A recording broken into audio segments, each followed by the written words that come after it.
I lost connection for a short while. Are we going to start now, or? Yes, we can.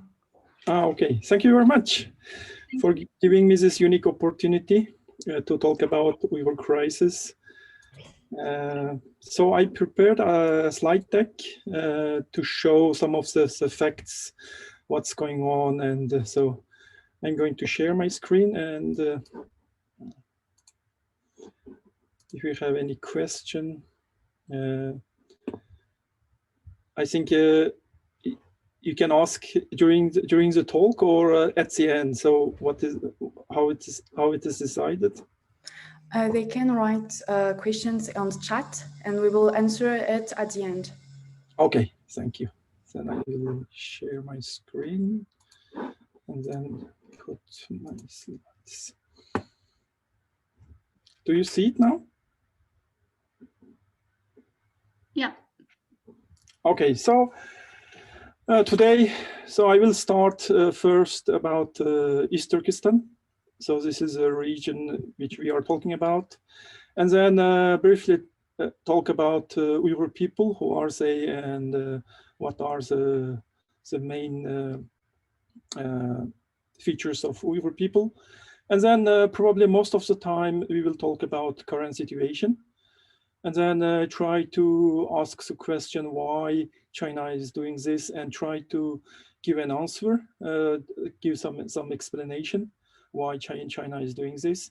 And then a little bit zoom out from that region and look at the Chinese and international community, and try to ask the question why they are so muted, and what is the reason behind. And then at the end, so I will talk about what should international communities should be doing, and so what we can do as individuals. So when we talk about East Turkestan, so depending on the publication or material, you will see both names. So the Uyghurs rather call the region as East Turkestan, but the official name in China is Xinjiang Uyghur Autonomous Region, and it's located middle of the Asia. So it's surrounded by 8 other countries like Mongolia, like ex-Soviet Republic, Soviet Union, Central Asian republics, Tajikistan, Afghanistan, Pakistan, and India. And it's also has a border with Tibet and some other provinces in China.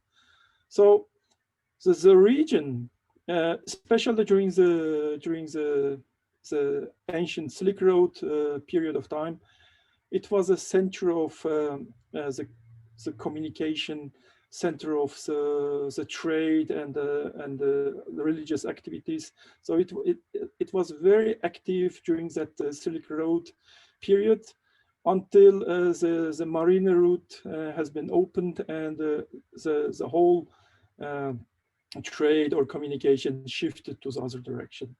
So it was like 2,000 years of history. So it played a big role, and also very recently until Second World War, for example, between Russian and the British Empire. So the region used to be played important role in geopolitics. And the whole region is actually 1.8 million square kilometers, and it's 1/6 of China. And so the region was part of Greater Turkestan. So the eastern part was located in that region, which we are talking about, and the western part actually now divided many Central Asian countries like Kazakhstan, Uzbekistan, and Kyrgyzstan, etc. And the region actually was first time invaded by Manchu rulers in 1759.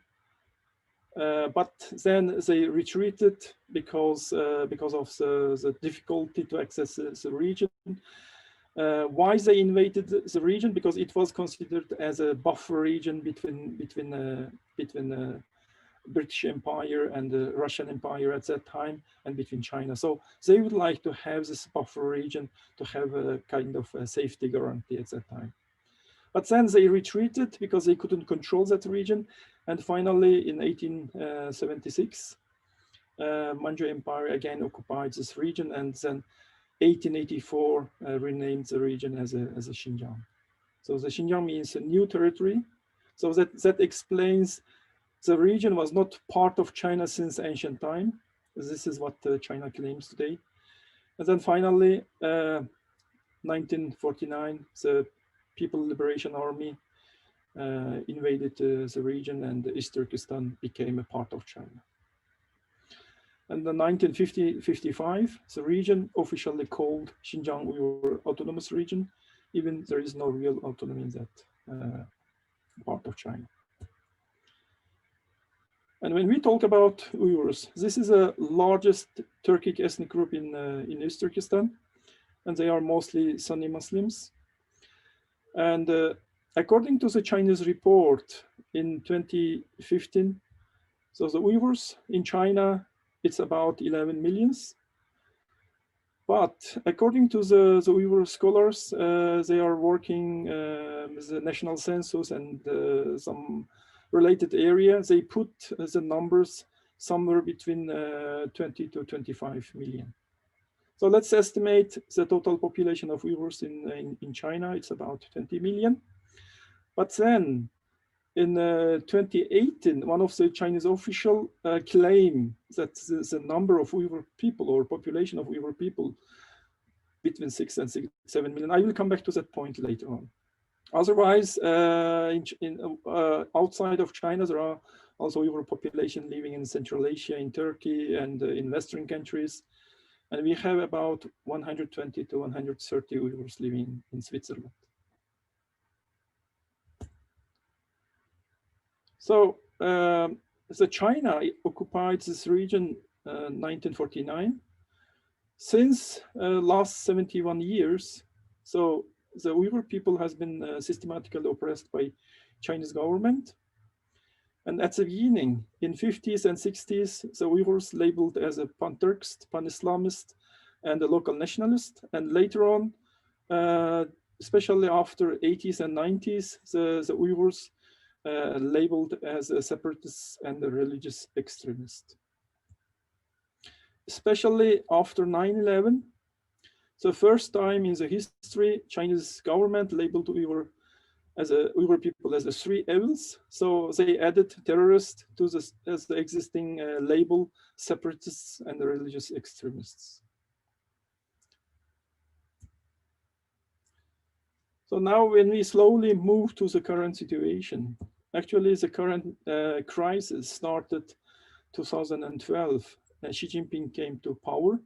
So he's a secretary of Communist Party and also president of or chairman of whole China. Especially after 2015, a Belt and Road initiative was introduced. So China is trying to reactivated the ancient Silk Road and call it a new Silk Road, and they would like to create the biggest trade union worldwide with more than 70 countries, and they would like to control this road and belt. So the region plays very important role in that project because the belt goes through the region. One route goes through Central Asian republics and Iran, Turkey, and then at the end it will end up Duisburg in Germany. And the other one goes over China and Pakistan to the Gwadar port in order to skip the sea route, and they have some problem with the Malacca Strait because it's controlled by American. It has influenced by American, so they would like to skip that part. So that's why the Pakistani Gwadar port plays an important role. And China would like to have absolute safety about this belt project.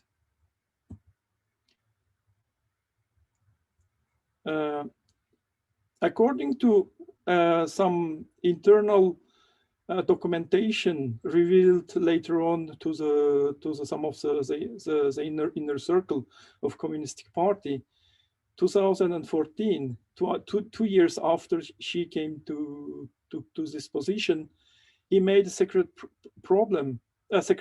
master plan to solve Uyghur problem for good. So what is his master plan?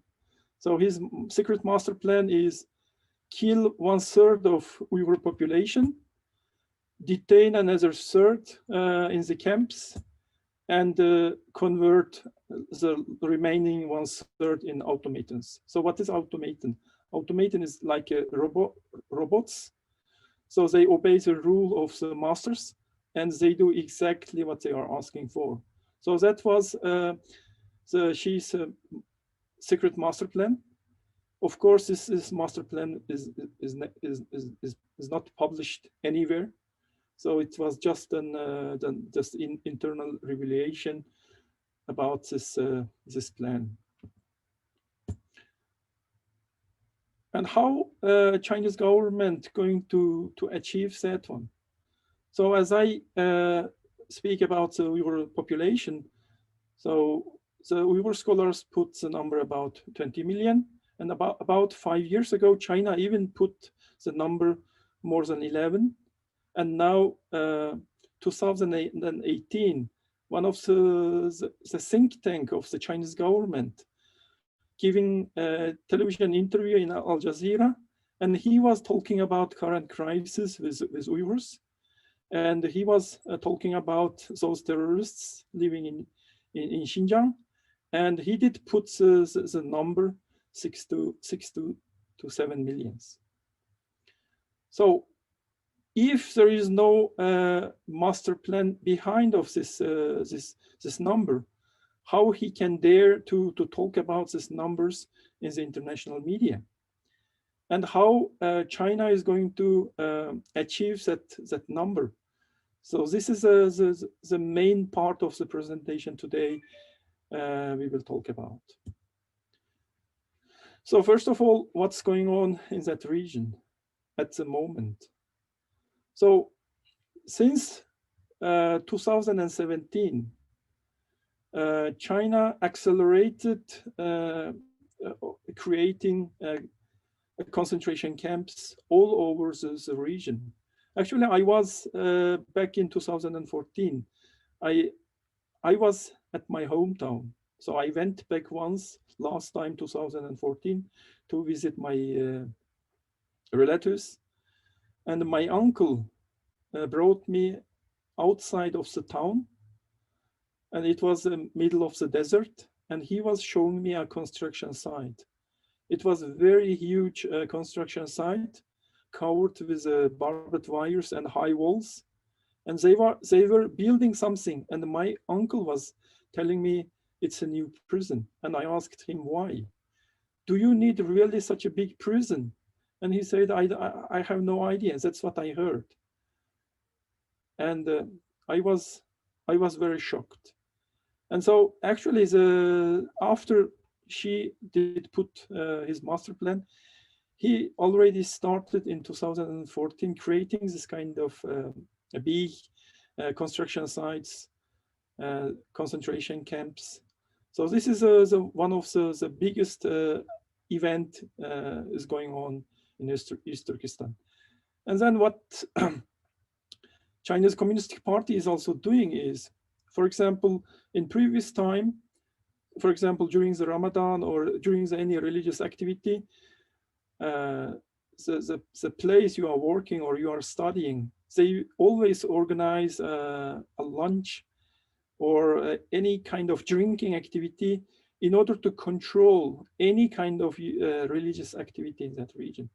But the people, what they did is, yes, they drink, they eat, even during the Ramadan, because you are under control. And if you don't do that, probably you will have a trouble. That's why they did it even during the Ramadan. But when they went back home in the evening, they did continue with the religious activities. And now, as a communist party, want to control the Uyghurs also anytime, 7/24 hours, any activity at their home.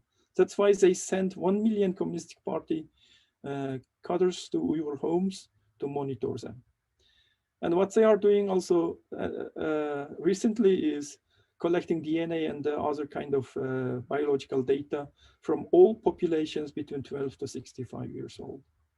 And they are restricting Uyghur language and cultures, any religious activity, destroying Uyghur cultures, Uyghur traditions, and they even intervene with whom you marry and where you will be buried after you die and what you eat. They control almost everything, whatever belongs to your tradition or culture.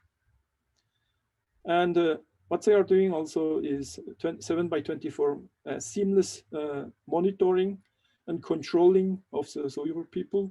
There is no privacy at all.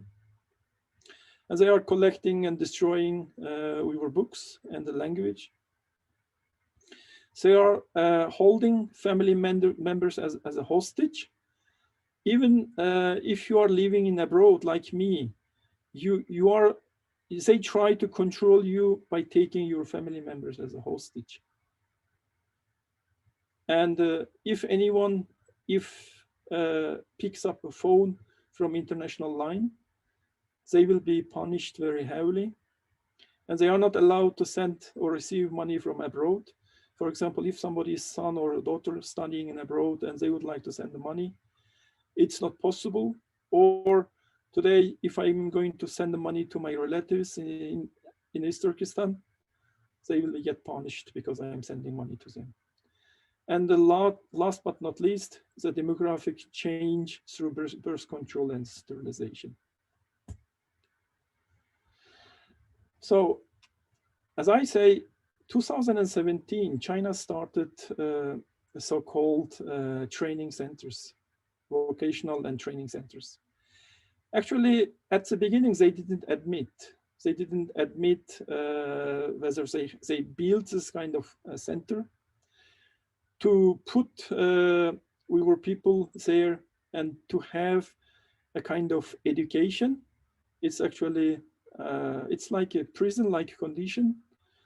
At the beginning, they didn't admit, but later they admit, then they said it's a training centers so that they can learn new job or new skills so that they can afford their life somewhere in the factory or some community places.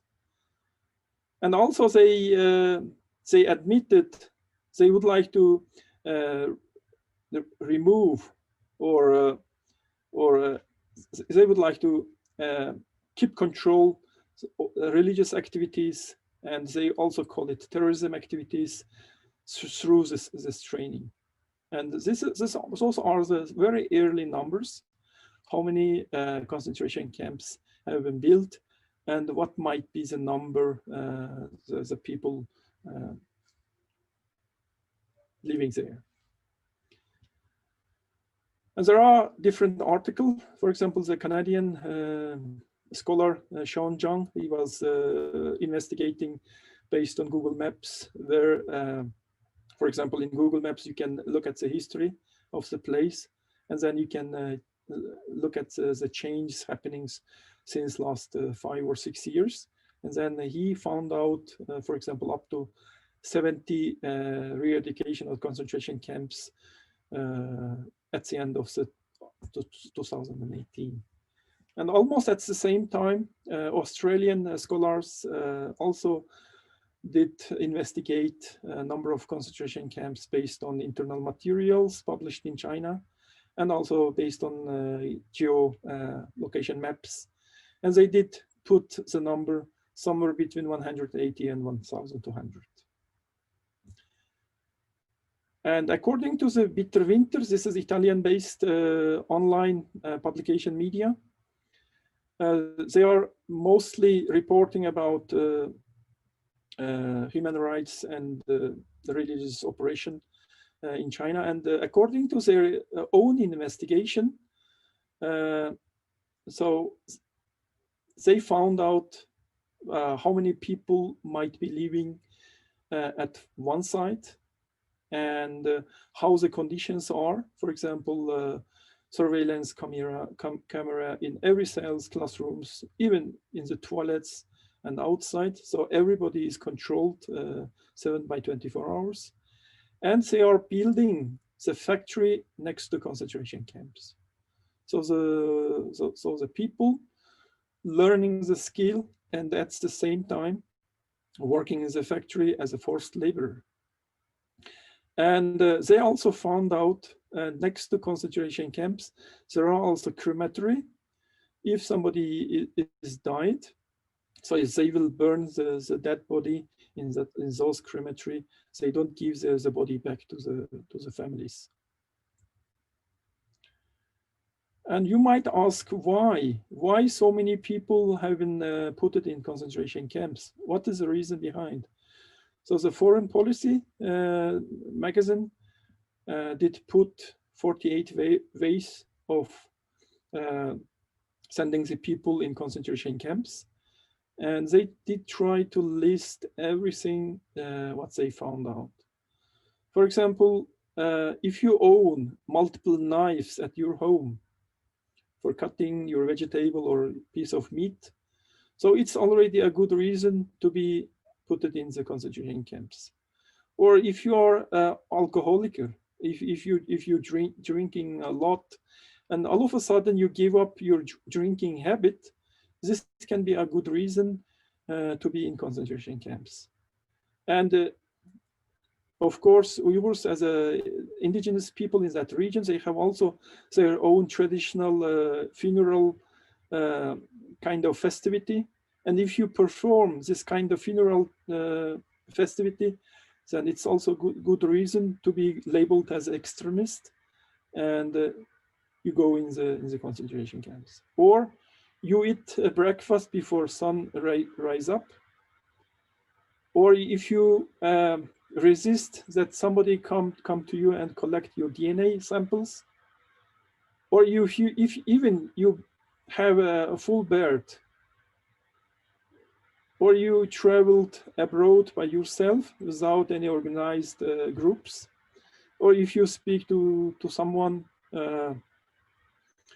over Skype or WeChat living in abroad. So I took some of the examples.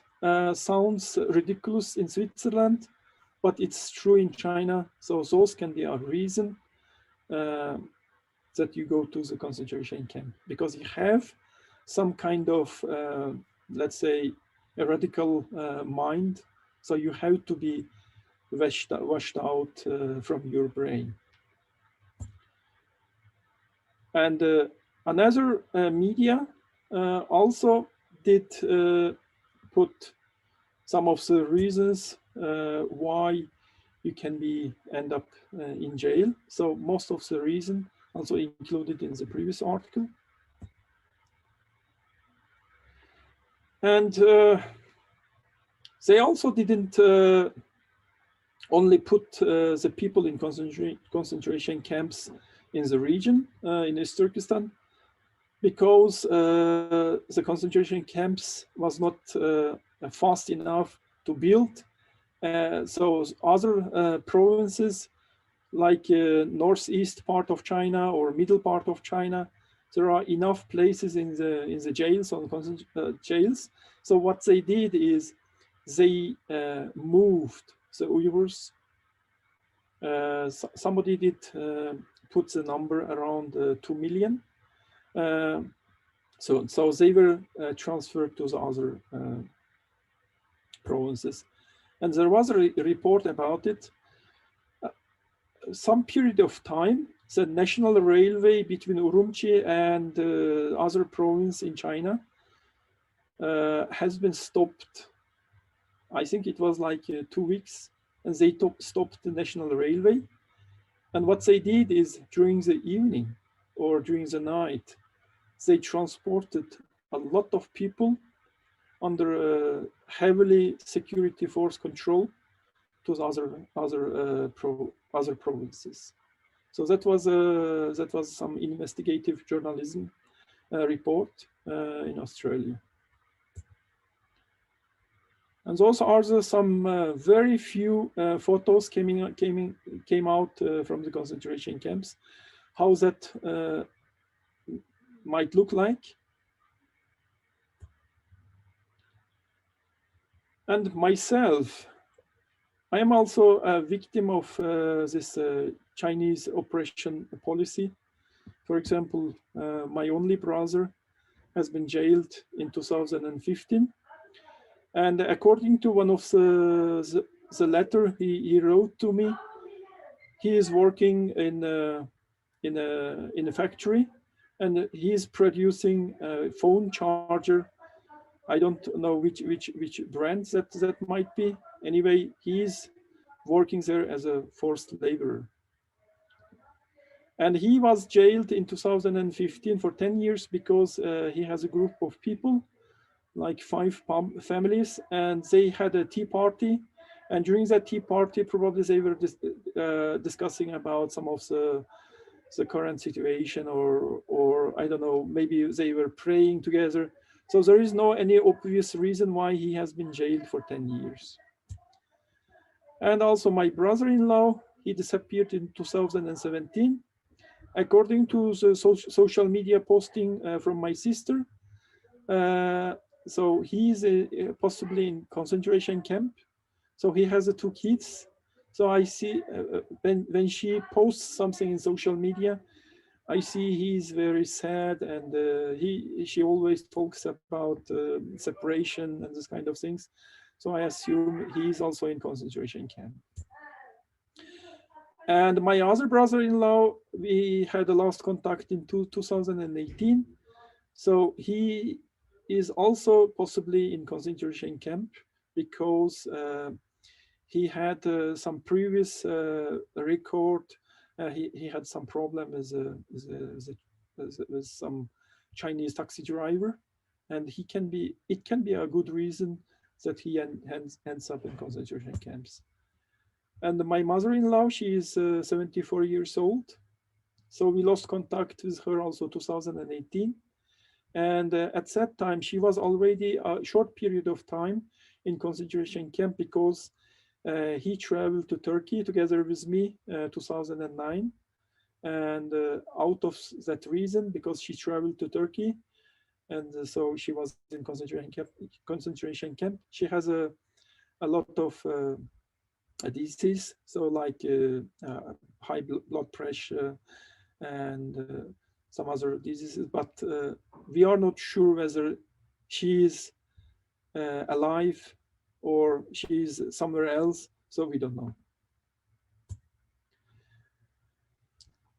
And according to the New York Times report, mid of 2019, the China actually targeting most of the Uyghur artists, journalists, and scholars to erase the Uyghur identity. So what they do is they capture all intellectuals working at the university, any social science departments of the government, or any scholars working together has some work to do with Uyghur history or Uyghur language, anything to do, they all ended up in concentration camps. This is one of the list, very, very long list we have, like 7 lists, 7 this kind of list exists. So those are the Uyghur elites or intellectuals. Yeah, some of them even sentenced to death. For example, some prominent people on the list, for example, president of Xinjiang University, where I studied, and also Xinjiang Medical University president, he is also sentenced to death with 2 years of reprieve. And prominent Uyghur writer, and also somebody from the education ministry. So those are the prominent examples out of the picture in previous page. And according to the one report in 2018 October, so Chinese government, it's actually, yeah, it's published in by China Files, but actually it's published by Chinese media like Xinhua, and they are sending or encouraging Communist Party members to go in East Turkestan and settle down in Uyghur homes. And yeah, they don't say in Chinese media to monitor Uyghur activity. Actually, it's like a kind of Uyghur Chinese relatives or one family policy of China. So those are the examples you might find in social media or Chinese publications. So how harmonic the Chinese and or when I talk about Chinese, it's actually it's Han Chinese and Uyghur people, and also partly also Kazakhs. They're all in the picture, and how they can work together in a harmonic way. And actually, if you look at the picture very carefully, you see mostly Uyghur women or Kazakh women and the Chinese, Han Chinese men. So that means the Han Chinese man is living with Uyghur women in your home, while your husbands or men's sitting in concentration camp. And also, the Chinese government is encouraging the Chinese men to marry with Uyghur girls. If you know the Chinese history a little bit, so in the history, the Han Chinese used to prefer boys than girls.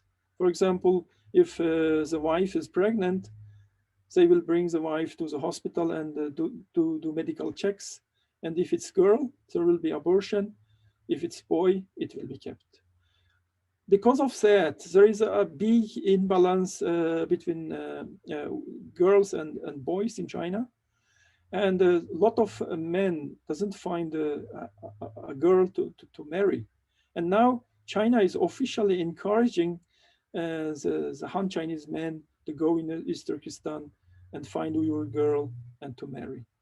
So the Uyghur girls, the poor Uyghur girls cannot object, otherwise the family end up in concentration camp or will be heavily punished, and they are forced to marry with that guy. And there are also some announcements. Yes, if you go there and marry with the Chinese girl, Uyghur girl, you will get a house, free house, and you will get the job. And so there are a lot of encouragement activities going on. And then, so at the school, even starting from the kindergarten, there is a human engineering project is going on to get Han Chinese identity to the Uyghur people. So those are the examples, like previous dynasty of China. They wear clothes like a previous time, and they learn almost every tradition used to be exist in that at that time. And this is one of the example from a Chinese cultural festival. Uyghurs dressed up like Chinese people, and they dance for the Chinese music. Yeah, so those are the examples. And also there are a lot of reports about orphanages in East Turkestan and other places in China. If the Uyghur people or parents of the kids have been put in concentration camps or relocated to other places in China, so what happened to the kids? They will be put in a state-owned orphanage, like this one. For example, one of this photo has been published in social media, and that girl on the left side, the second one, has been recognized by his father in Istanbul. That's his daughter, and the family went back to China with his mother, and now the girl ended up in China's orphanage. So that means the mother put it in the concentration camp, and now the children end up like a boarding school type of orphanage, and they have to eat, sleep, and the daily activity, everything happens at one place. And now there are a lot of examples like torture of Uyghur people in the prison. And this is one of the example how miserable the condition in the prison or in concentration camps. For example, there is a testimony from a lady. I think she lives also in Turkey.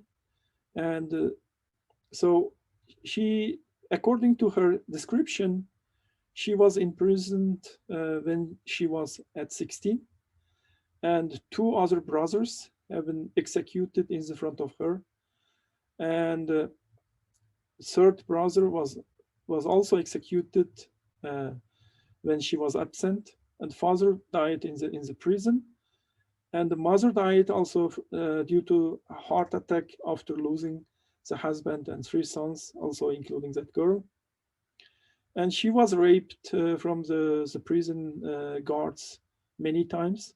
So she had a miscarriage twice in the prison.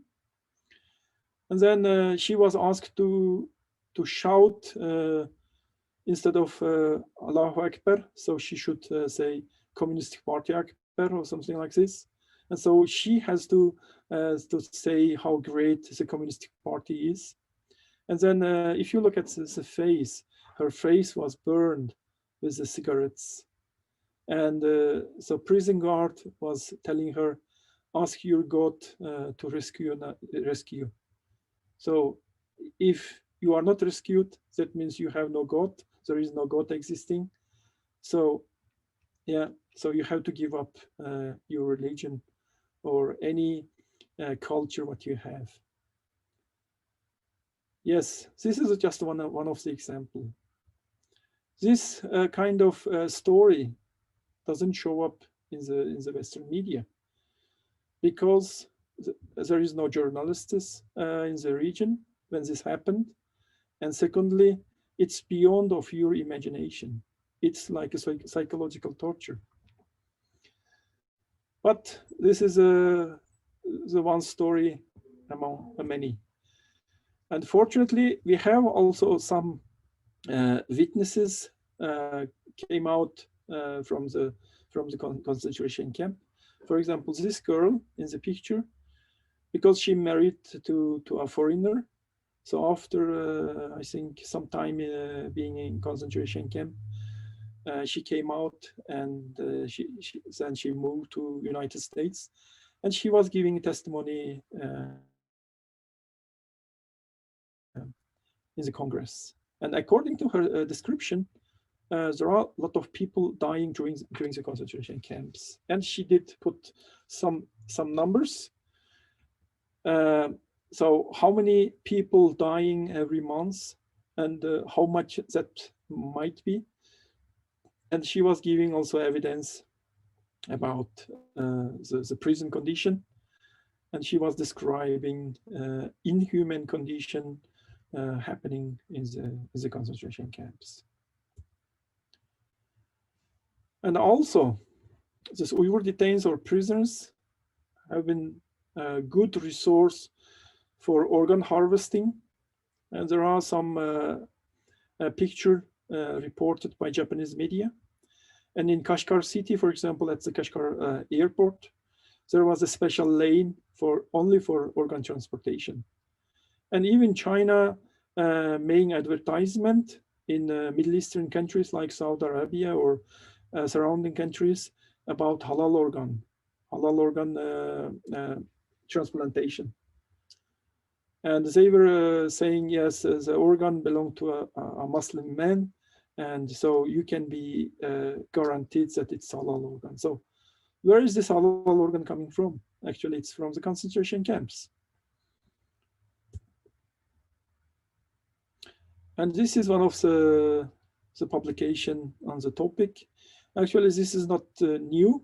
China is known to organ harvesting, also not with the Uyghurs, but also previous time, also with the Falun Gong members. This is another religious community in China. And the Falun Gong is considered as also dangerous elements in China, and those members in the prison have been the resource for the organ harvesting. And also religious oppression and is one of the daily topic during the reports. For example, Bitter Winter reporting again and again based on some evidence how much mosques have been destroyed in China. It's not only the mosques, but also the churches and some other temples from Buddhism or from Christianity. So they are destroying anything to do with the religion. For example, if the mosque looks like this on the left side before, now it looks like this on the right side. For example, all the religious symbols have been removed, and they did put like love party, love your country, and obey the rules or something like this. So they mounted this kind of slogans on top of the mosques. And so you cannot do any religious practice. It's not only for Muslims, but also for any other religion. So there is only thing you have to believe is Marxism. Or atheistic education should be in place rather than your religious practices. And you are not allowed to have a group coming together and do any kind of religious activity. And you cannot wear any kind of religious style costumes. You cannot keep religious books at home. And you cannot do anything which is not benefit for the national unity. And you are not allowed to do anything which is belong to separatism activity. So those are the 7 items mounted everywhere on the street, on your working place, at the school. So you have to remind every time when you pass this kind of mounted slogan, so you remember what you cannot do. And even China tried to modify the religion. So even, for example, when you have religious practice, for example, there is a in the mosque, there is a call for pray, and now they even modified this call for pray. So you have to say, yes, we are the children of motherland, how great the motherland is.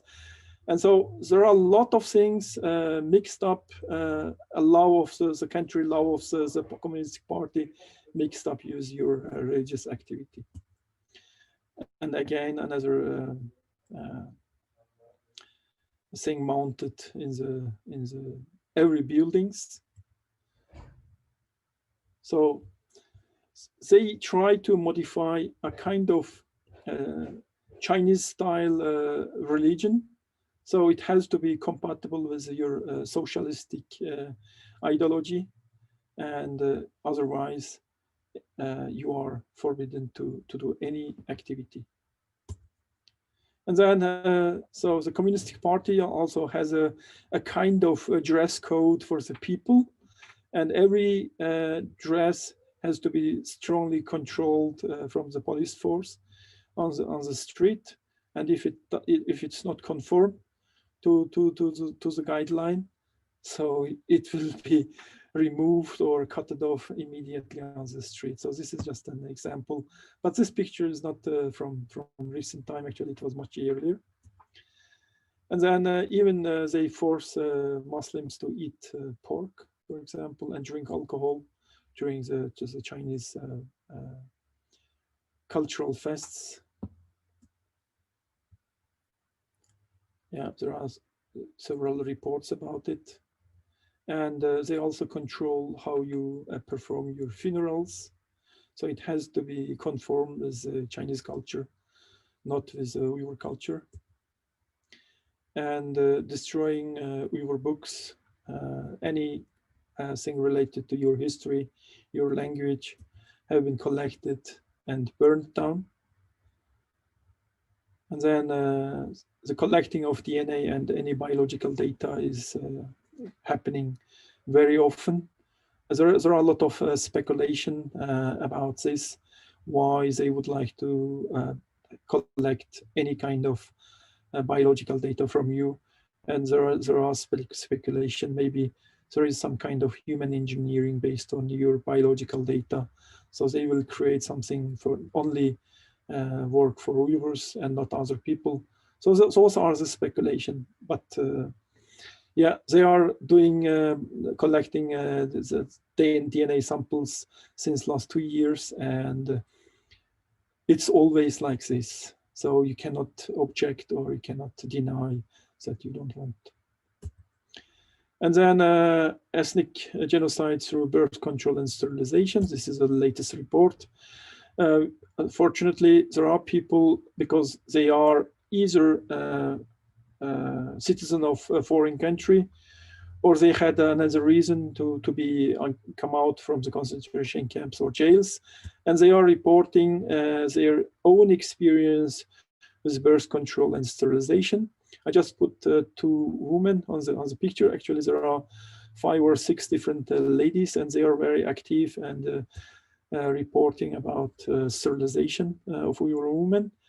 And according to CNN report from last year, so the sterilization among the population of the East Turkestan and other part of China, so there was a big increase since 2016.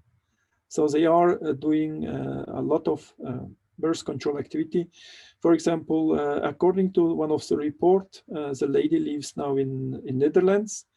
According to her report, so every woman have been called to be in the hospital next day in the morning, just one day before, and every woman have been controlled, so something like between 16 years old to 65 years old, and then 500 of them, because they had not have a kind of birth control utensils, so they immediately did operation and did put this IUD stuff.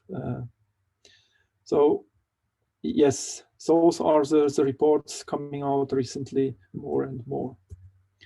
And then one of the late report about forced labor. Now, according to some investigative journalism, about 83 known brands like Zara, Nike, Adidas, Tommy Hilfiger, so they have directly involved in forced labor in China. So they have factories in the region, and then the people from the concentration camp directly brought that place so to work for those companies. So there are some boycott activities is going on at the moment. And now, let's ask the question, why Chinese government is doing this and why now? So I try to answer those questions by listing some of the current situation. For example, they need, for example, one of the reason I put is They need absolute security with a One Belt, One Road project in the region. And second thing is China has some concerns about war and terror attacks. So if there is a war happens with some other countries because of South China Sea conflict with Southeast Asian countries or some conflict with US. So it could be any reason behind of that, and they would like to have absolute security from the inside of China. So they would like to keep control first what's going on in China's border, so that they can concentrate on other things coming from the outside. And third reason I put is they need land and resources, because the East Turkestan considered as one of the biggest oil field and natural gases. And they need these resources, but not the people. And also, Three Gorge Dam has a lot of problem lately because of Three Gorge Dam. They moved, I think, like 350 millions of people moved to some other places. So some of them also moved to East Turkestan, and now Three Gorge Dam has also problem on the lower part. There are a lot of place might be flooded if there is a big catastrophe, and they would like to put the people some other places. And I think this might be a reason, one of the reasons why they need the land and resource, but not the people. And opportunity. So China become very strong lately, especially get a big attention from international community. And even they don't afraid big countries like US. And they also controlled neighboring Central Asian countries and other Turkic nations. That's why China sees a unique opportunity now to oppress Uyghur people. And I also put some other reason. One of them is historical reason. That's the nature of Han Chinese people. If you look at the Chinese history never been peaceful. It was always full of war between the neighbors. And also, it's also nature of Han rulers and characters and governing system. In China, there are 55 so-called ethnic minorities. But if you look at them one by one, I think more than 30 or 40 of them already assimilated. They don't have their own unique language or unique identity, and they haven't completely assimilated. And because it's their character. And now China, since last several years, they are encouraging one Chinese nation, and they don't want to have any different ethnic groups. So it's the nature of assimilating the people from the ancient times. And the seventh reason I did put recently, because there was a project like 20 years ago, and this project has been forgotten, and now this project coming with a full speed. There is a river called, depending on the region, it's called Yarlongzangbo or Brahmaputra. And this river now will be cut from the lower part and redirected to the Taklamakan desert in East Turkestan, and to create a kind of agriculture base and to settle 200 million or more Han Chinese people there. Today, East Turkestan is the biggest tomato production base in worldwide. If you consume honeys today, or some tomato concentrate coming from Italy, probability is very high that this tomato coming from East Turkestan. So they would like to expand this kind of agriculture activity in East Turkestan. And for that, they need also place. Okay, so I will not talk too much about it. So it's about the historical perspective, And some of the lecture from the Chinese professor to the military academy, and talking about Chinese history, about good race and bad race, and how they are assimilated bad race in the past. So Uyghurs definitely considered as a bad race, and they would like to eradicate or assimilate those people. Belt Road project, I did talk briefly, shortly about it. So it's basically the belt from Xi'an, from middle of China to Duisburg in Germany, or to Gwadar port in Pakistan, goes through the region, through Kashgar, or through Urumqi and Korla. So there are three big cities in East Turkestan. Is very important point in this belt project. And there are some evidence why there was a massacre of 10,000 people in 2018, because there was a conflict with that project as well. So this might explain why there was a mass killing in Korla city in 2018. And now you might ask a question, so many things happening to the Uyghur people, but why the Han Chinese not doing anything to stop this kind of cruelty of Communist Party? But there is a report from Peter Winter in perspective of Han Chinese people going to Xinjiang, and he was reporting his experience.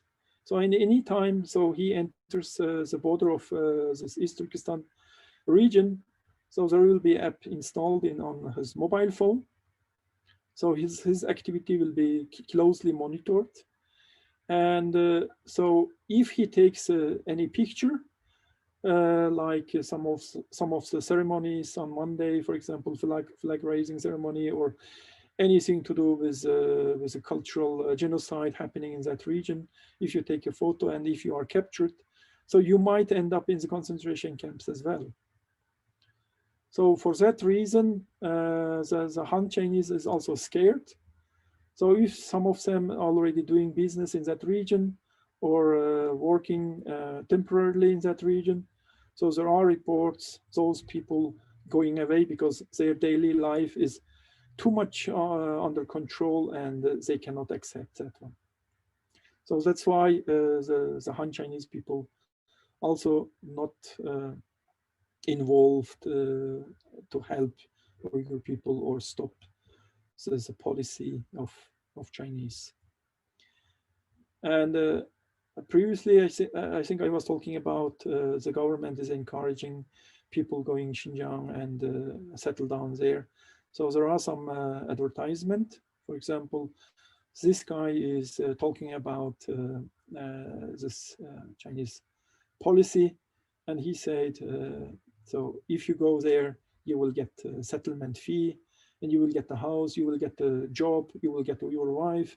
So there are a lot of Chinese moving to East Turkestan, and if they have not a good job, or if they are looking for a wife. So this was the advertisement done by government. And now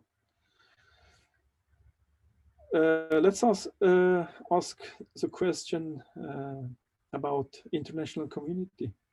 So what is the international community is doing today?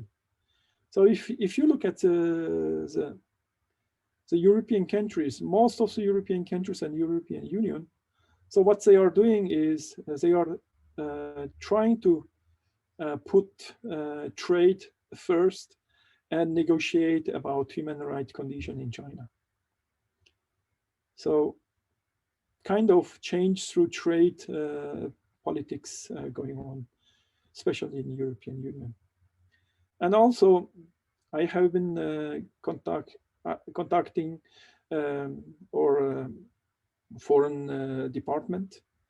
And most of the time I get the letter and saying, yes, we are doing something. We are negotiating with the Chinese government to stop any kind of human rights abuses in China. So we are doing something. So I call it dialogue behind the bamboo curtain. So they try to put forward their idea, not publicly, but through diplomatic relations behind the curtain.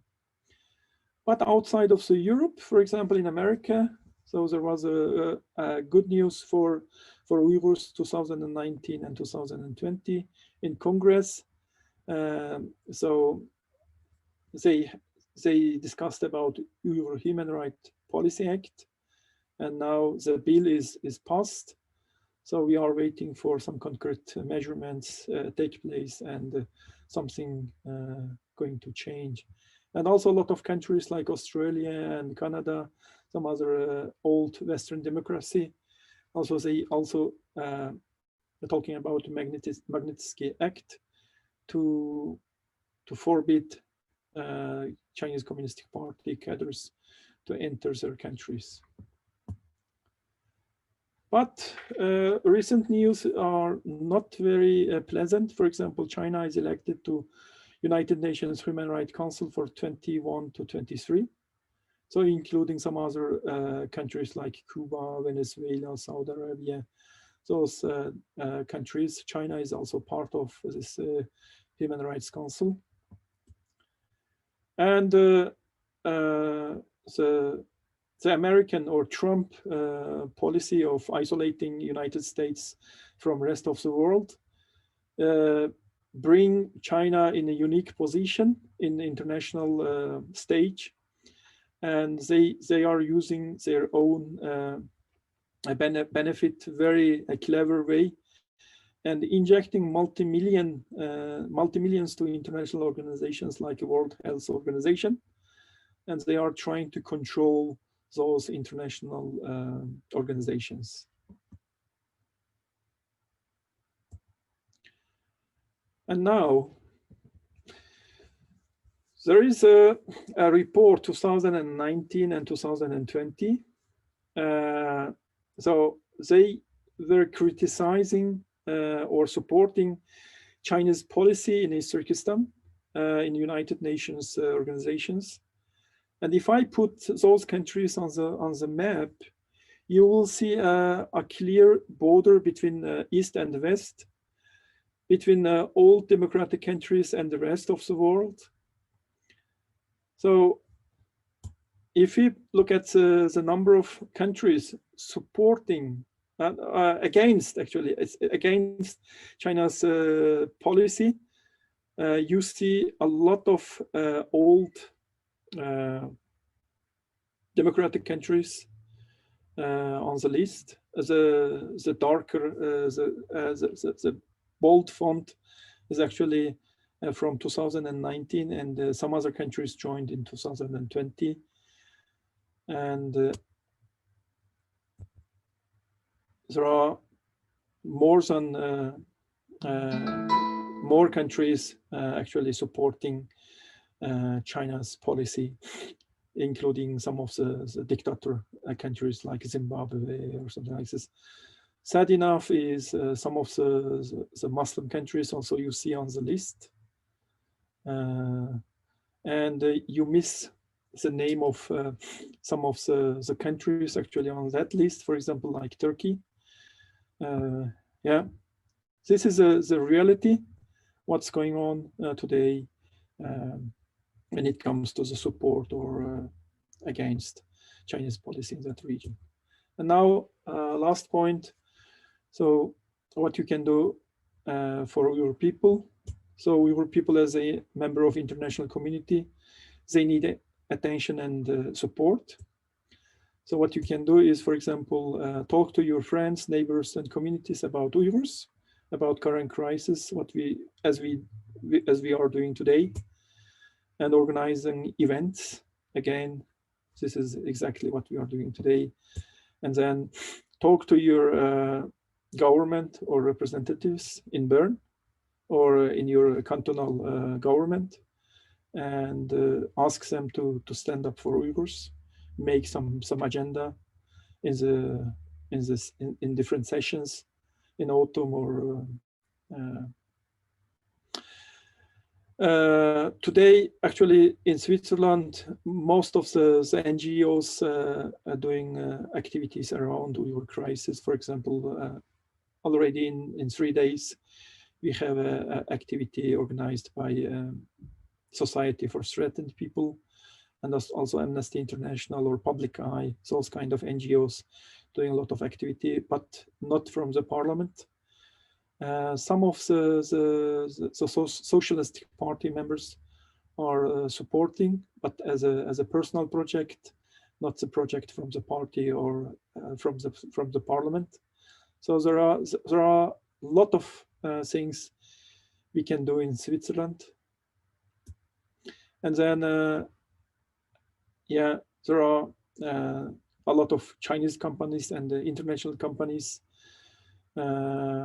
So doing business with Chinese government, especially with the regional government of East Turkestan, with the forced labor. So please ask or write to those companies and ask their operation and sales activity in that region. And you can also support Uyghur organizations and Uyghur activists around the world.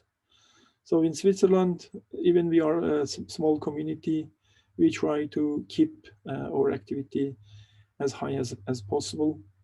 So if you have a chance to support them, please do. Otherwise, I conclude my presentation, and I thank you very much. Thanks so much, Mr. Abdurixit. Now we have a short presentation from another student association that will present the Never Again Right Now campaign. So I think it's Misha who's going to share. Yeah, I think that's me. Oh, sorry. Hi, Misha. Hi, Kajia. Can I share my screen? Yeah. Yes.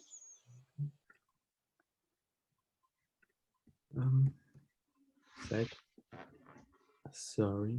First of all, thank you, Abduxukur, for this very interesting presentation. It's always hard to find words, I think, to describe this properly. You don't see full screen right now, do you? No. No, it's not full screen.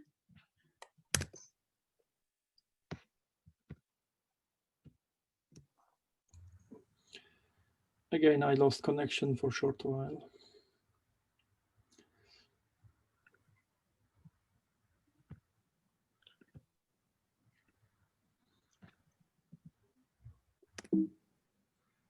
Like, at least we can do it like this. I actually don't know how to do full screen.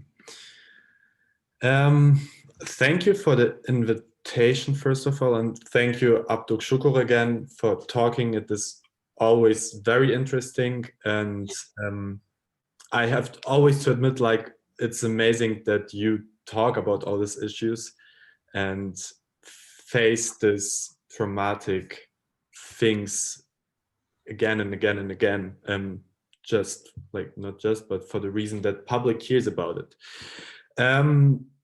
I was asked to continue like the question, what can we do in Europe, and to present a Never Again Right Now campaign, which were founded in the beginning of this year by the European Union of Jewish Students and the JSUD, the German Union of Jewish Students, because like we also started to hear about this issue, me personally, just in the year 2019, and I was shocked, like, how can such things happen without us knowing about it. So we said we have to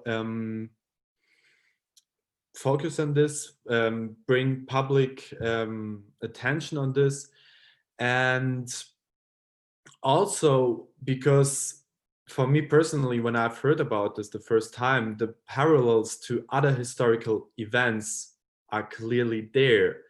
And also parallels and how the international community is acting are clearly there. They're not acting or not acting enough.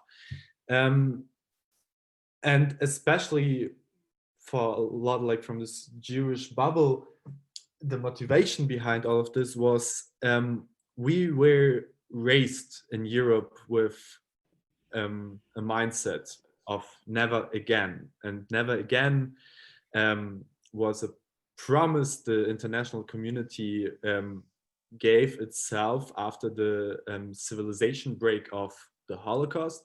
And as a Jewish person in Europe, you're meet with this promise again and again, and everyone is like, yeah, we're taking human rights seriously, and then you discover such things. So maybe just to where the motivation, like what was the idea and why we wanted to focus as like on this issue, and also where the name came from, and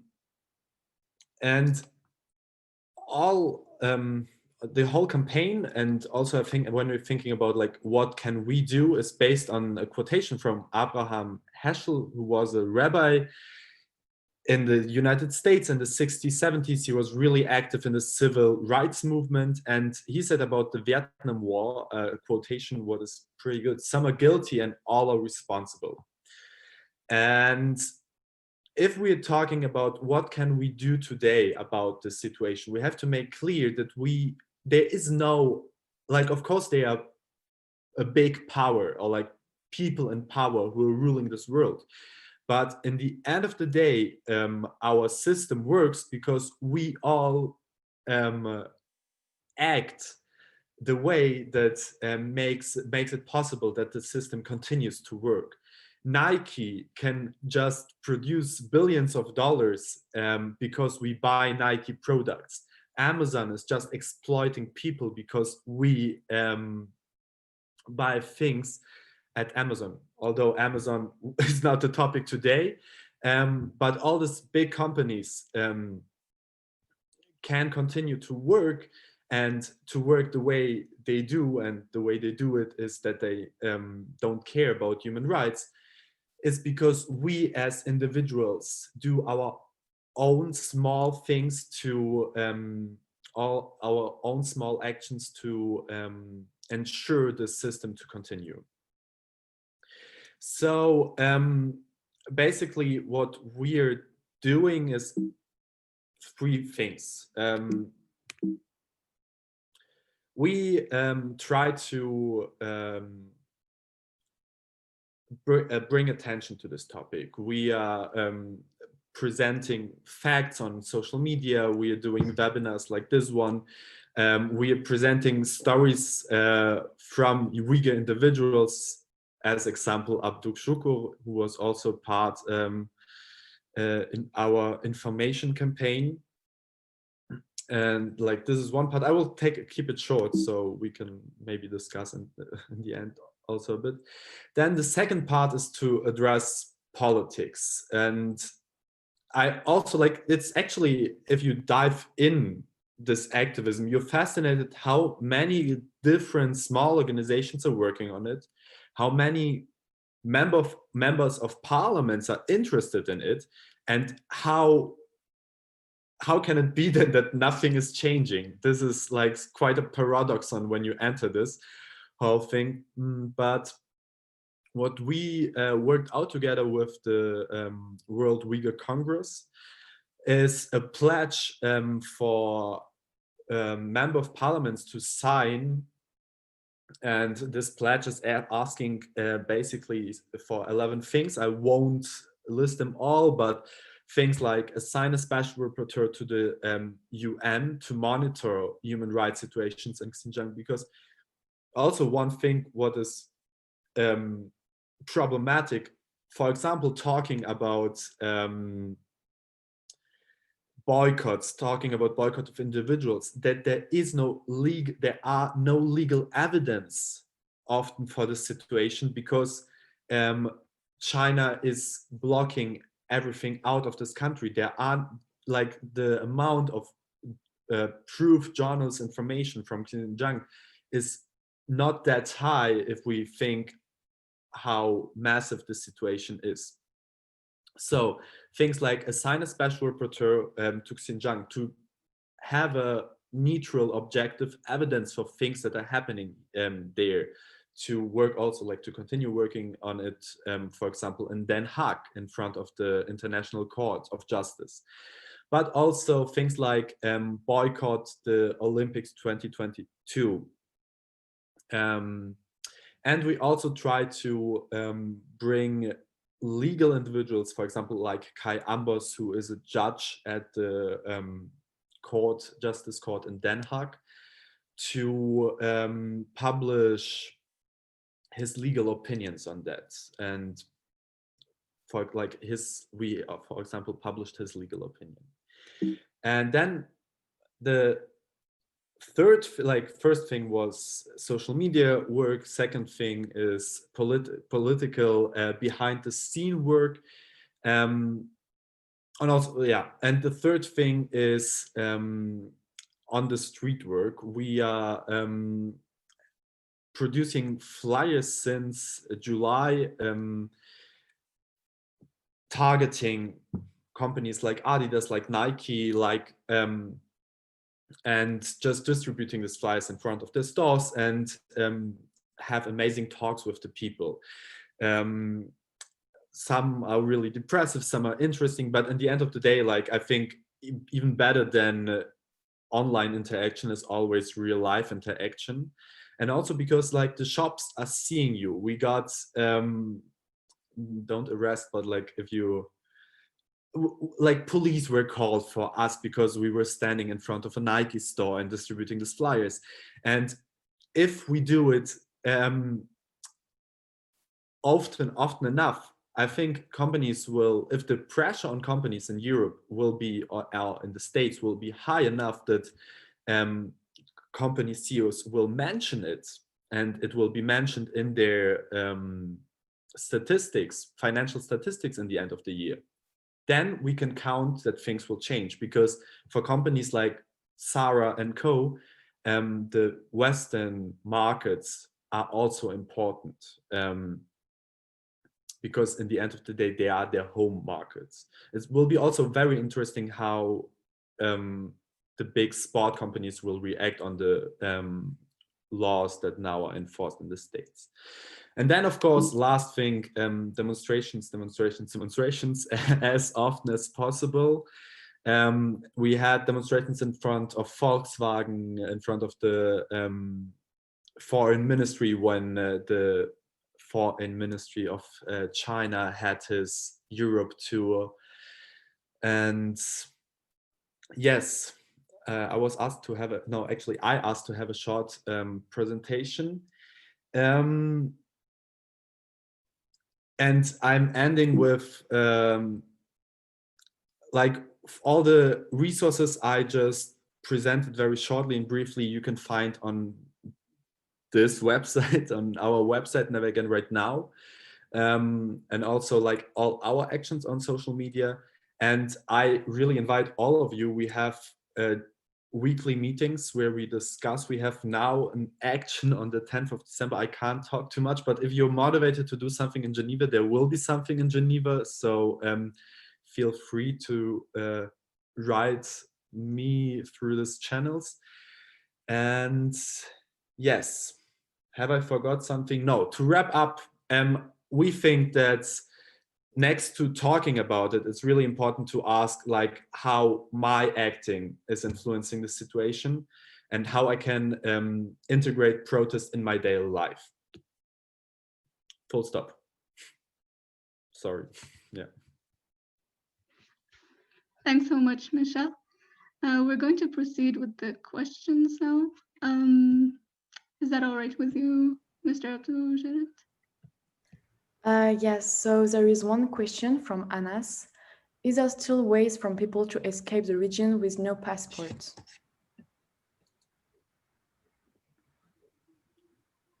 So escaping China without having a passport.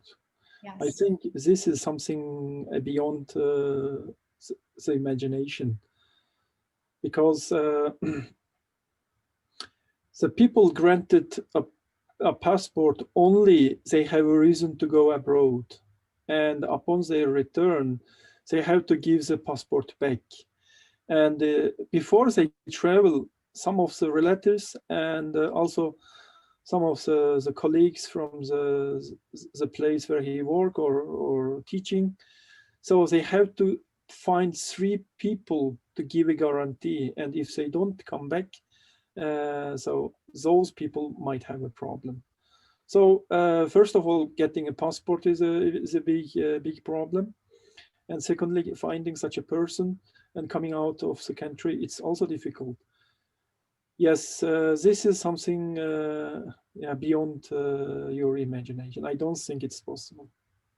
Okay, thank you. Next, we have 3 questions from Nicola Iseli. Do Uyghurs have ties with Tibet, Inner Mongolia? Why, in your opinion, don't they try to organize to revolt? Yeah, we were talking about 7 by 24 hours of monitoring, and lately they were reports about using artificial intelligence to control the ethnic minorities in China. So what they did is they created some kind of intelligence cameras everywhere, every street. So it's like a seamless monitoring. Even you take a taxi, and it will start monitor you in the taxi itself, because there is a camera. And if you act very nervous on the street, so it might be that next 7 minutes, there was a report from BBC, so they can deploy, depending on the situation, what they observe on the camera, and they will be alerted, and within next 7 minutes, police force will be deployed exactly the place where might be something happening. So if 3 people standing together and discussing, and the chance is very high that next 7 minutes, police force will appear. So in that situation, how you will be able to organize a kind of riot against Chinese government? Yes. Yes, that was possible before everywhere camera were mounted, and so this artificial intelligence, so whole this information technology supporting operation of the minorities in China. But today, I don't think it's also be possible. Okay, thank you. Another one from also Nicola Iseli. What are you risking by talking about this? I don't mean to be harsh, but aren't you afraid of putting your family in danger? What gives you the force to keep fighting, even though most of the international community remains silent of the questions? Yeah, you are right. Actually, I was not that active. I'm not. I didn't study politics, or I have nothing to do with social science. I studied physics. Today I'm an IT architect, so I was not very active. Actually, we had a contact with Misha like early 2020, I remember, or Zoom talk first time. Actually, that was, yeah, a little bit before we have started some activity, but in secret. So we are supporting the people, talking to the media, giving seminars. So we are supporting, but I was not active by myself.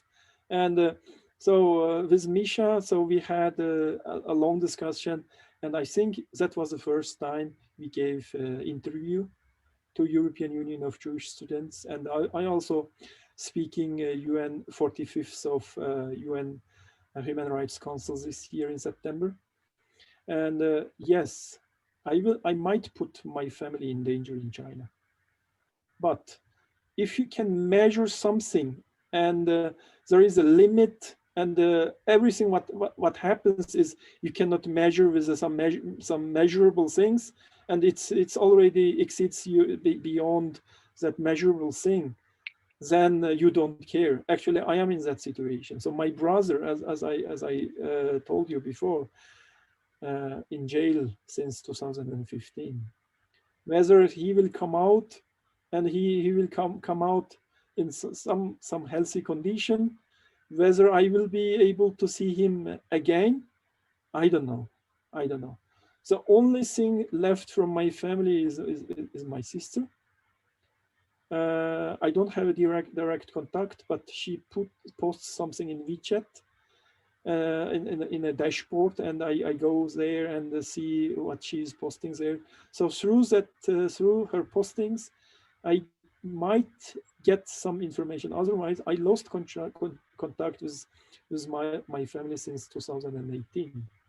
So we are living with a very uncertain situation today. So if anything happens because of my activity, actually it's already beyond my imagination. So I don't know whether anything much worse might happen. Thank you. There is again another one from Nicolas Isili also. Do you think Switzerland will have ever speak up against what China is doing?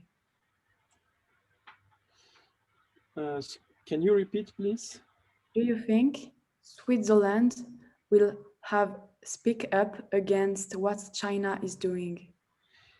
Yes, we wrote several times a letter to our national council or foreign minister, and we always have a standard answer back from the department and saying, yes, we are keeping dialogue with China. We have every year in April, so we have a dialogue with China about the human rights situation, and we always speak about Tibetans and Uyghurs. So we are doing through diplomatic way, and Switzerland is a small country. We cannot do it by our own. So we are collaborating with the European Union, United Nations, through these international organizations. We are trying to give our contribution to relieve your situation. More than that, probably we cannot do. So yes, we are not satisfied with that answer, but that's the reality today. So I was even directly speaking to someone representing in one of the seminars in Bern, coming from a foreign ministry, and I was asking her, why don't you send a delegation to China, for example, to visit concentration camps and make your own picture and make some reports? And they were telling me, yes, if we say we send a delegation, Chinese government will be pleased. But we are completely sure when we go there, we don't see the reality, because they show some places where life is like bread and butter. So like a kind of theme park, like Disney World. So they bring us some people dancing and singing. So do you want that we go there and see this, and then come back and report that everybody in East Turkestan living in happiness? And she said, we know we are not naive, so we don't go there, we don't send any delegation. But if we do, with a coordination with European Union and United Nations. Thank you. We have another question from Omar Ahmed. How can the international community help according to you? Yeah, I was hoping that anything, for example, 2019 and 2020, there was a Human Rights Policy Act and the Magnitsky Act. But unfortunately, because of transatlantic relation between United States and Europe, but this trend didn't follow in Europe. But in previous administration, for example, if the United States makes some decision and some European countries following immediately and doing something together with the United States, but this time it didn't happen. Even the United States Congress did pass this act, but we don't see any real change. So at least we don't feel that something is changing.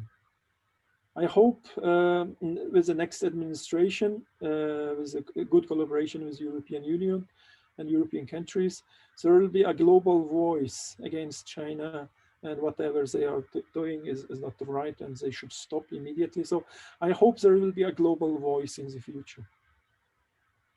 Okay, thank you. Another question from Eleanor Jenny. Have you any ways to contact family members that stayed in China? Is there any way for Uyghurs living abroad to keep a secret contact with their family members and to have news about the situation? So since 2018, we lost contact. So telephone line is open. There is no question about it. I can call. I can call my sister. I can call my friends. I think they can receive my phone call. But if they pick up the phone and speak to me, then probably next 10 minutes, police force will show up at home, and those people will be put in prison or in jail. So that's the situation. And I have shown some pictures. Some of the pictures coming out from China, through some people risk their own life and sending this information and photos out of China through some secret channels. Yes, it's possible. It's possible. For example, let's say I can access to a network server in China, and I open an account and I ask the guy to put the documentation there. So then we can get at least something out of China. But how do we find that person who risks his own life and sends this information to us? I think that's the most challenging thing. And they can contact through third person, through someone doing business, some other part of China or studying there. Yes, we have some material we got out from China. For example, there was a list of, I think, 405 pages of documentation, the name of the people sitting in the concentration camps, and some of the evidence came out. China, that was a big event about this current crisis. I think it was 2019. It's called Kharkash list, and it's a county in East Turkestan. Alone in this county, there was a report of there are a list of 405 pages. So I'm sure there are a lot of evidences like this. But then afterwards, what happened that Chinese government did start to burn any paper records existing in governmental offices. And if it's a digital media, they created a kind of isolated area in every places or governmental offices, and they treat this digital media in very secure way, so that it will not come out from China to the international community. Thank you. And we have another question from Mona Lejibs. Thank you for this presentation, which is clearly an important issues, and we studied you personally, so thank you for sharing. In terms of human rights, what action has been taken to mobilize the civil and political rights of the Uyghur to address the abuses documented? There are several scholars. Yes, they were not very well known before this current crisis has been started. And so some organizations like investigative journalism, I think it's called ICIG or something like this. So those organizations engage very much at the moment about the crisis, and they try to get as many as documentations about this current crisis, and making double checks and proof, so that they don't report anything wrong.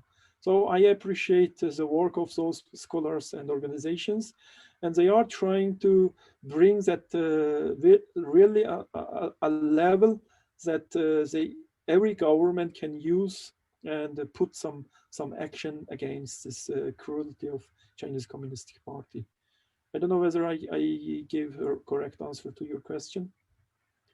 Yeah, there is also 1, 2, 3, 4, 5, 6, 7 questions left.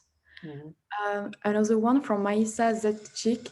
How does China justify itself to international organizations, political or human?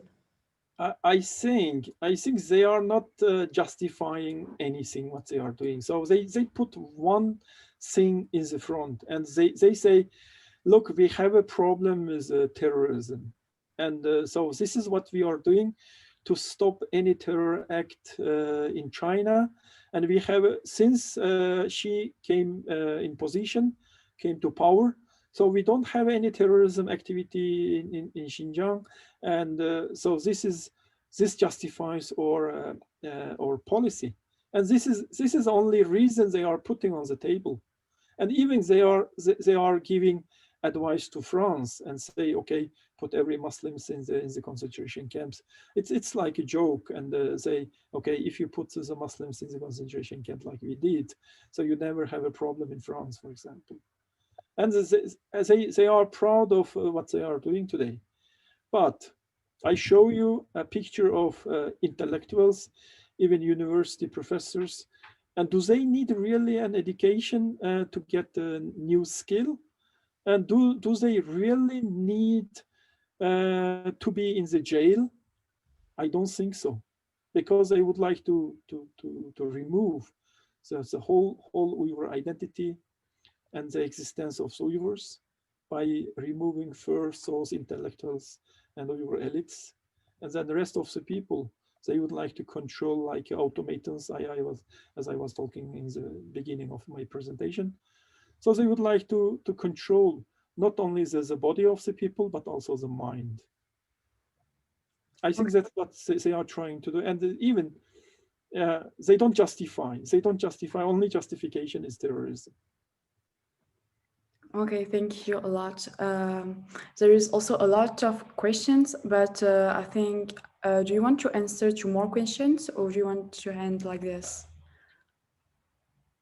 Actually, I don't mind. If you have a time, yes, I can answer a few. Otherwise, it's up to you. Okay, so we can continue. Khadija, is your turn. So the next question is from Khadija as well. How does the United States use the Uyghur crisis for its political interests? Yeah, this is why the Muslim countries not following the crisis very well is because the current US administration is very active with Uyghur politics. And so, yeah. So the first interest from Trump administration is the trade. So at the beginning, they have a kind of harmonic relation with China. Even he was talking about Xi Jinping is a great guy and he's one of his best friend or something like this. And then trade was escalated. And then the Uyghur topics came up more and more. Probably it's related, probably not. But the Uyghur Act is not only something signed from only Republican parties, but Democrats were also supporting. For example, the majority leader, I think her name is Nancy Pelosi, and she is also very active with the Uyghur crisis. I don't think this has really to do with the current Trump administration and the Republican Party. I hope this trend continues with the Biden administration if he becomes president. So yes, America putting a lot of effort to deal with Uyghur issue, but yeah, some of the countries thinks, yes, for example, there was a war against Iraq and there was no weapon of mass destruction, and American administration was using a weapon of mass destruction as a reason to attack the Iraq and the current Uyghur crisis is something doesn't exist and they are trying to make it one and then doing something against China. That's not true. That's not true. The next question is from Cesar. Why aren't Turkic countries doing anything against this situation? So first of all, let's talk about our neighboring countries like Central Asian republics. They have strong ties with Uyghurs from the culture, from the tradition, and from the history. So it used to be a part of Greater Turkestan. And those countries should be the first one supporting Uyghurs. But since 90s, actually after Soviet Union has been collapsed and they became independent republics, they were more and more under control of China's investment. So anything to do with a bigger project in the national projects in Central Asian republics, anything to do with pipelines, with oil or something like this. So it's very much under control of China, and they depend on the investment. That's why they are mostly collaborating with China, especially with the Shanghai Five. This is another organization, and this organization has been grounded in order to fight against terrorism in that region, and China is playing main role. So through this organization, through their investment, so Central Asian republics are under very much control, and they are not helping at all. And when we talk about Turkey, it's also historically related to Uyghur people, and so there are two things. One is the people, and the people are supporting, and on the other side, it's the government. So the current government, the AKP party, is very much rely on Chinese investment, and whenever they have a big project, so somehow Chinese money end up in that project as well. So this is one thing. And on the other side, because of their historical ties, they try to put Uyghur question time to time, but it's not consistent. Only the opposition party sometimes speak about it in the parliament. Otherwise, the AKP party doing nothing about the Uyghurs. So most of the people say, especially since last several years, the AKP has a great interest in Chinese money and not other things. Thank you. Then Leila asks, how did you come to Switzerland? Yes, I came as a student. So I came in Basel as a PhD student in physics. And then 2000, I finished my PhD. Actually, my idea was after finishing my PhD, go back to Urumqi and become a professor at Xinjiang University. That was my dream, to go back and work there. But then after 97, 98, so there was a big change in the landscape. So if you have studied several years in abroad, so you are already blackmailed. And so you are most of the time under observation. And you don't get this position as easy as you expect, because yeah, they prefer somebody coming from other part of China, more ethnic Chinese and not Uyghur people. So then I decide remain in Switzerland several years until situation getting better. But this never happened. So getting worse year by year. So then I remained in Switzerland. Thank you. Then Indira asks, why did it take so long for the media to address this topic and show awareness? Yeah, if something happens in China, it's mostly tightly controlled, especially the region, sensitive regions like East Turkestan and Tibet. So if you are a journalist, you cannot go there easily and report the situation. And if we bring some report out of the region, most of the time the journalists didn't believe. because they were asking for fact checking. And so at the beginning, they didn't believe, and they did start putting some numbers. For example, today, media is still talking about 3 million of people in concentration camps. But there was a report in the Chinese media saying since 2014, they trained 1.5 million people every year. So if you put that number together, we have already 9 million people sitting in the concentration camp.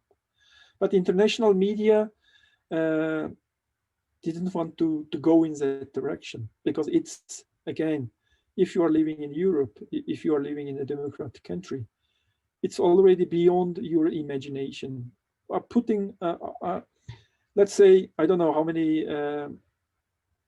people living in Geneva, let's say put a whole population of Geneva in concentration camp. Do you believe that? It's beyond our imagination. It's not possible. And if we say 1 million or 9 million, there is no big difference. The difference is it's 1 million and it's too many people. And that's why the media is very, very conservative, or has some reservation when it comes to the Uyghur reporting. For example, in Chinese, Swiss state media, you don't see too many news about Uyghurs, because they don't have people go there and prove and get some evidence out of the region. Sometimes some French journalists make some report, and then Swiss television takes part of it and the reporting. So it happened in previous time. Or if something directly related to Switzerland, for example, I was giving an interview to RTS, French-speaking Swiss television, about a kind of agreement between Switzerland and China. It was signed in 2016. So what happens is, if some illegal activity against China happening in Switzerland, so the Chinese government can send a delegation for 2 weeks on the cost of Swiss government and do investigation about the illegal activity from people living in Switzerland. For example, like me. For example, I am talking to you. Probably somebody is investigating this and reporting to China, so that my family might have a problem. And Swiss government had an agreement with Chinese government. And then the journalists were looking for Tibetans and Uyghurs to talk about the situation, whether we have some consideration about this kind of agreement. Are we really have a problem with that or not? So I was giving my opinion about it. It's not happening a lot because there is no evidence or second source that they can prove that's really true and this is really happening.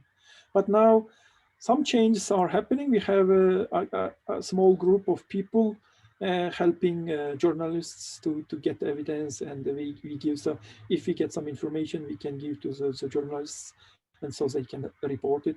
But it's mostly international media, like New York Times or Washington Post, this kind of media. Thank you. Then Julie asks, but if the countries start to talk about it, can't we fear another war?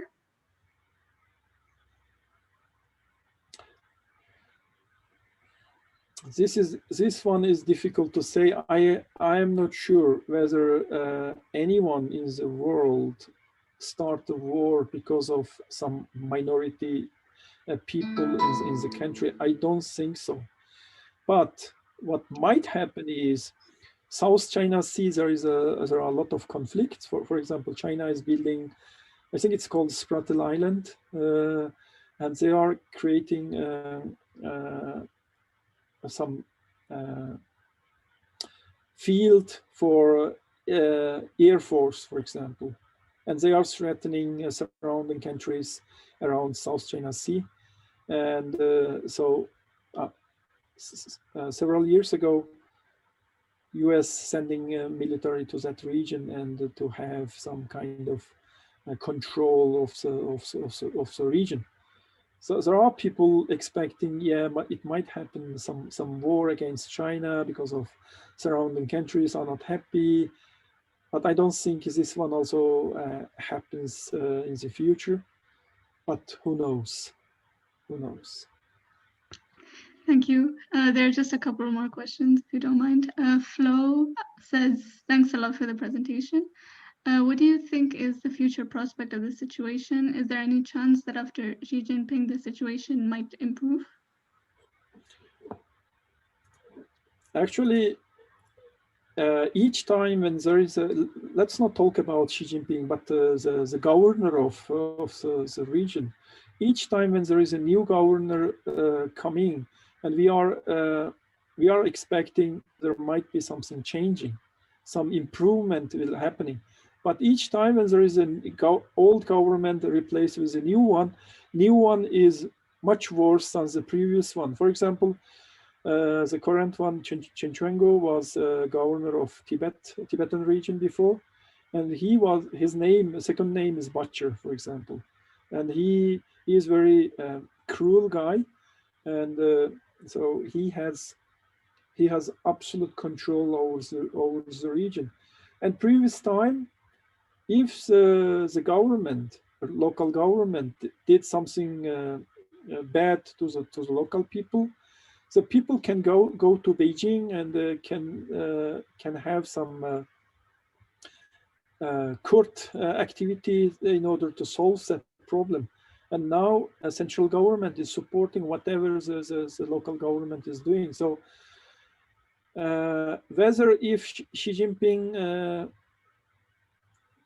I think he will be re-elected 2025. But we are not sure whether after 2025, whether Xi Jinping remain in his power like Putin is doing in Russia, or somebody else replacing him. Let's hope there will be a replacement and the next president will be much softer than him, and some change might happen. Let's hope. But in reality, probably not. Thank you. Salome then asks, have you received threats from the CCP here in Switzerland? Not recently. In previous time, I think 7-8 years back, I used to get a call each time some big event happening in United Nations in Geneva. And at that time, Rabia Kadir was president of World Uyghur Congress, and she was visiting time to time Switzerland. And then, for example, any visit happens, before we know that Rabia Kadir visiting Switzerland, I got a call directly from Urumqi, and somebody is calling me and asking me questions like, with whom did you talk lately, and have you visited some of your friends? Anything happening in Switzerland, or do you have any political activities? And I always replied him, I obey Swiss law, and if I talk about any other person living in Switzerland, it's against Swiss law. So I cannot give any answer.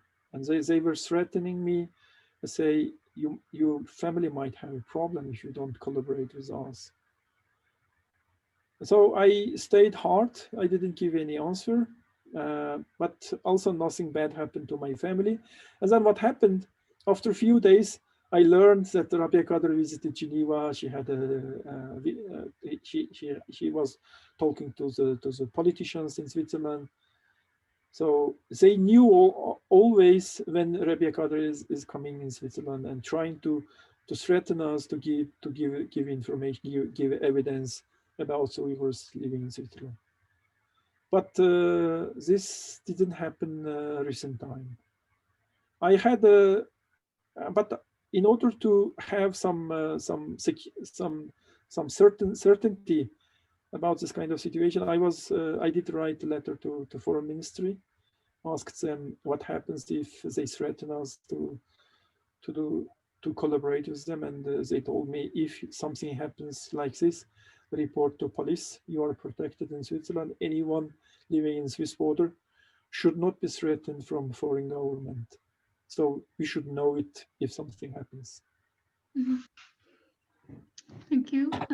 Then Maisa asks how to imagine attacking the second world power without creating a war.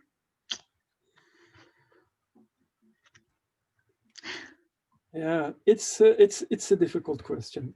China's government has two phases. One phase to the so-called ethnic minorities in China. They are very hard with policies, and they have another phase, very kind and very soft to the international community. And they are using their own soft power to have influence in foreign countries, like Confucius Institute, for example. In Geneva, there is one.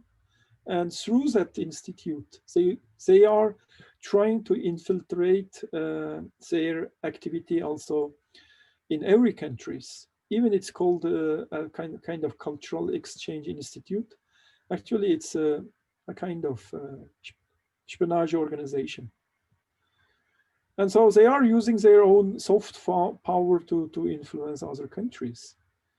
I think this is a dangerous move if you don't take very cautious steps with this kind of things. And if you think, yeah, China is a very kind nation, probably some influence might take place, and I don't know, some influence maybe local politics or something like this. So they will take more and more influence in the politics, for like happening in Australia, for example. They try to influence the politics in Australia through this kind of activities.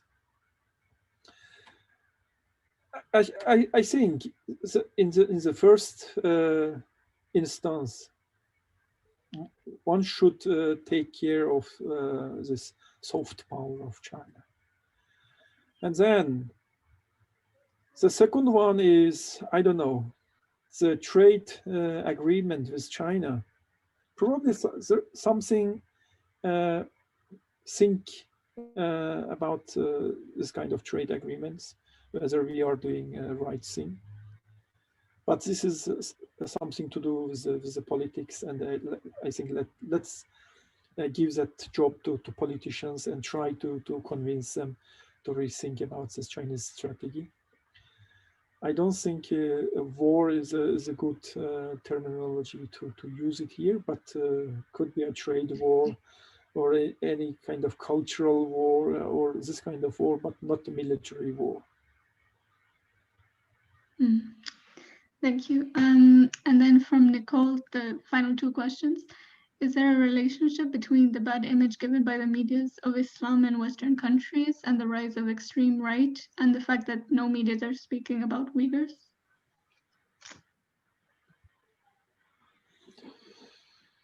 Can you repeat the question, sorry? Is there a relationship between the bad image given by the media of Islam in Western countries, plus the rise of the extreme right, and the fact that no medias are speaking about Uyghurs? If I say there is no influence, that's not also true. I was talking to the people about the crisis about Uyghurs, and he was, for example, one of them was telling me, do you know any Islamic country doesn't have any problem with the neighbors or with the government? I don't surprise. So if the people doesn't understand the situation, it's not actually, it's not a religious issue. I think religion comes much later. So the first position what it comes is human dignity. So if somebody cannot live like a human being without insulted by the other person or without degraded by the other person, I think that's the first demand of the human being. And then the other things like religion or to have an independent country or like a political opinion. I think the rest of the things comes much later. The first thing is human dignity, and the people living in East Turkestan lost their dignity to live like human being.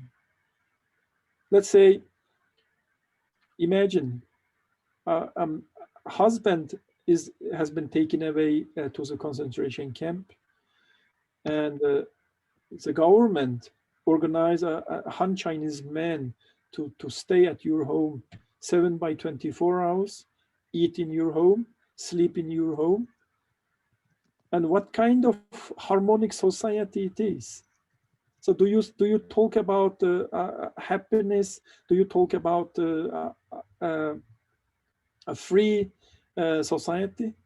I don't believe, because the lady is under permanent observation, and she has to cook, clean. So she does everything for this Han Chinese master, and and apart from that, she has to learn also some political things. She has to learn the Chinese language. By the way, not everybody speaks Chinese language in our region. And now they try to eliminate the language, and everybody has to learn Chinese language and also learn books from Xi Jinping. And I think in that situation, you never talk about human dignity. So this has nothing to do with the religion.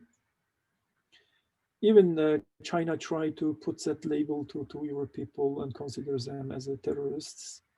But this is a very cheap label used by Chinese government. So much, for example, the Hong Kong activists also labeled as terrorists lately, for example. And so, yeah. And then the final question is from Laura. You talked in addition to the needs in Belt Road projects of the construction of a World Trade Center. Can you tell us more about this?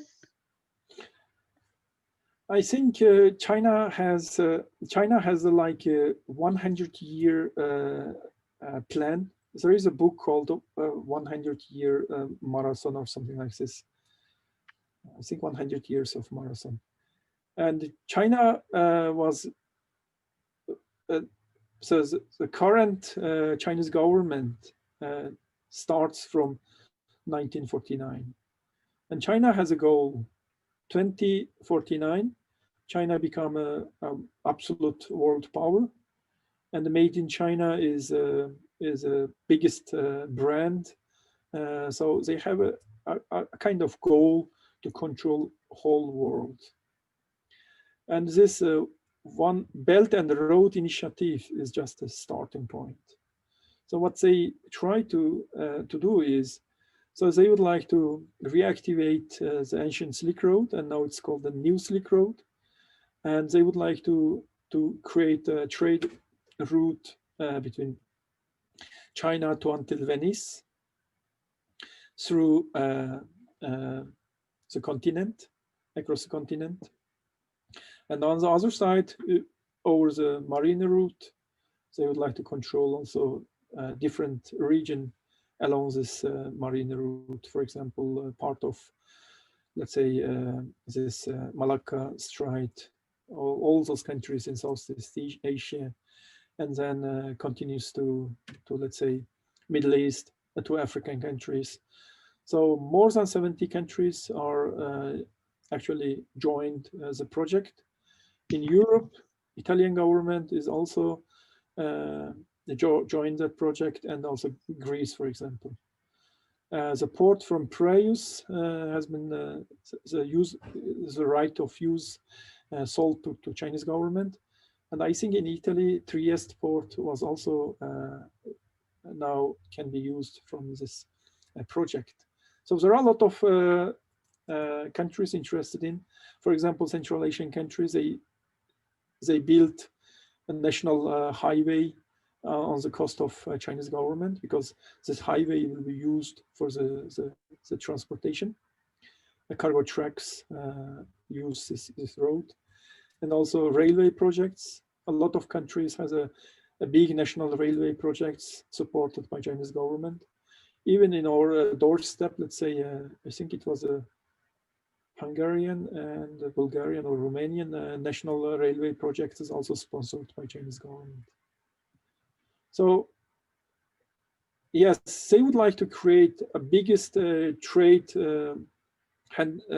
route along this belt and road, and they would like to create a biggest trade union alongside. Thank you so much. Yes, thank you very much, Doctor, for your presence and your valuable time, really, for also all the questions and for having answerings to all. So thank you. Your involvement permitted an open-mindedness on this topic unfolding in silence. And during these last hours, we have learned how important it is to have a look at what is happening outside our borders.